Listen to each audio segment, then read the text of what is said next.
Unboxing dan yang penting-penting dari Luna Physics. Ini kotaknya dan ini keren banget untuk ukuran smartphone dari brand lokal. Luna Physics dijual dengan harga 1.699.000 saat launching atau 1,7 juta, dan kalau saat ini banyak yang jual sudah 1,6 juta aja.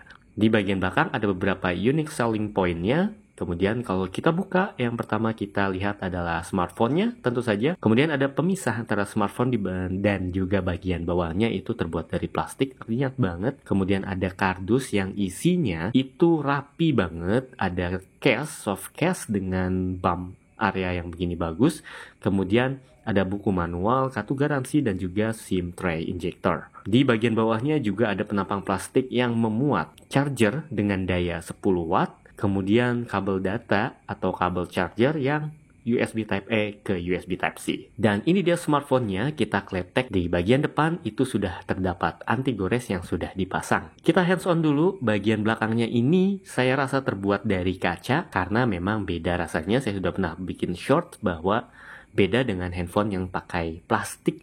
Feeling saat kena AC lebih dingin, dan juga saat diketuk, ketukannya memang sangat mirip dengan kaca seperti smartphone Sony pada beberapa tahun yang lalu. Kemudian di sisi-sisi framenya itu flat, di sisi sebelah kanan itu ada fingerprint yang menyatu dengan tombol power, di atasnya ada tombol volume. Kemudian di sisi sebelah kiri itu ada tombol quick release akses aplikasi dan juga quick release untuk Google Assistant. Di bagian atasnya ada SIM tray-nya yang itu jenisnya masih hybrid, 2 nano SIM atau 1 nano SIM plus atau micro SD. Di bagian bawah ada USB Type-C, speaker, dan juga jack audio 3,5 mm. Di bagian atas kosong, tidak ada apa-apa. Di bagian depan, sayang sekali, desain layarnya masih Dewdrop Pony, belum punch hole, seperti di Luna G9 terdahulu. Sedangkan layarnya bentangannya itu 6,5 inch dengan jenis IPS dan refresh rate 60 Hz. Resolusinya 720p HD. Di sisi sebelah atas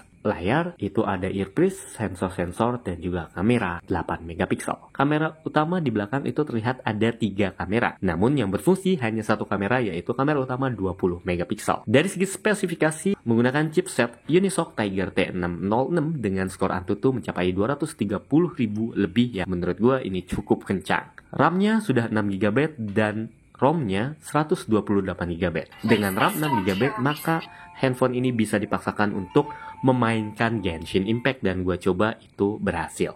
Sedangkan untuk game yang lebih ringan seperti Mobile Legends, itu sudah bisa settingan rata kanan. Baterainya 5000 mAh, cukup awet, namun sayang chargingnya lambat karena hanya 10 watt. Bisa 3,5 jam untuk dari 0 sampai 100%. Untuk memori internal yang 128 GB sudah berjenis UFS 2.0, maka ini sudah cukup kencang dibanding handphone lain yang masih memakai eMMC.